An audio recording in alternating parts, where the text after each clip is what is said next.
Hello guys! Para sa araw na to, ituturo ko sa inyo yung kantang Some Hearts Are Diamonds by Chris Norman. So bago tayo mag-start, ay gagamit tayo ng capo, ilalagay natin sa first fret.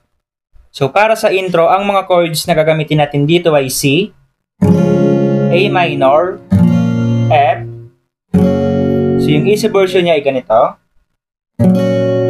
Next ay D minor at G. So yung strumming pattern natin para sa intro ay ganito. Kapag C, down, down, up, up, down, down, down, up. Then A minor, ganun din. Down, down, up, up, down, down, down, up. At kapag F ay iba na. Ganito na siya. Down, down, down, up. Same din sa D minor. Down, down, down, up. At kapag G ay ganito. Down, down, up, up, down, down, down, up. So, uulitin mo yan ng 2 times. So, ganito siya kapag tinugtog ng mabilis.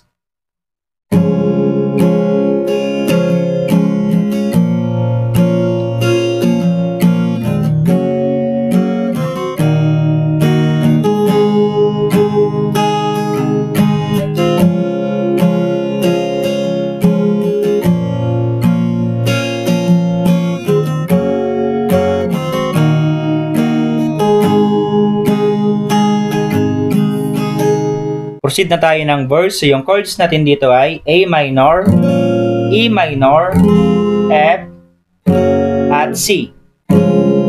Bali, ipi-play mo yan ng 2 times. At yung strumming pattern natin sa verse ay ganito. Down, down, up, up, down, down, down, up. Ngayon, play natin siya. 1, 2, 3, go!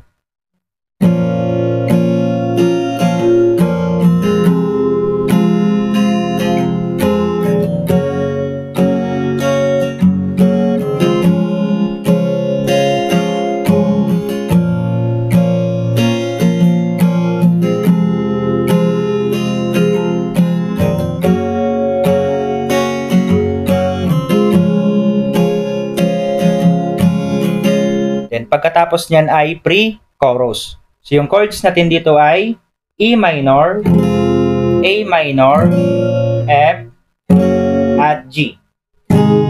So, yung strumming pattern natin dito ay same sa verse. Ngayon, play natin siya.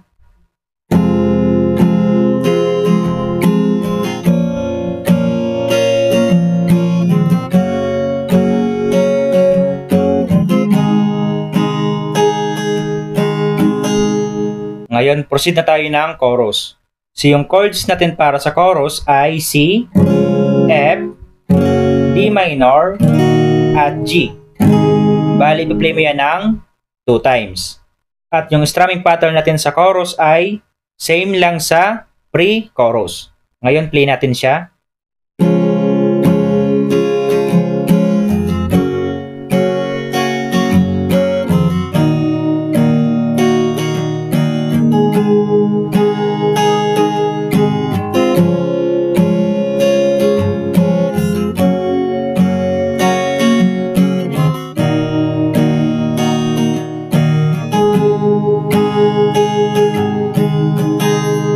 Then, instrumental. So, yung chords dito ay same lang sa intro.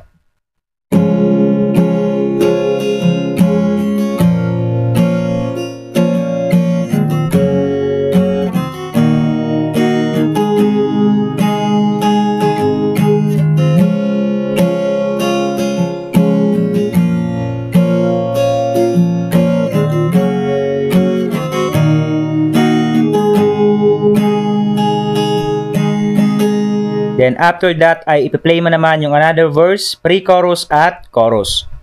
So ganun lang tugtugin ng kantang Some Hearts Are Diamonds. Kaya kung nagustuhan mo, please like and share this video. Maraming salamat po sa panonood and enjoy!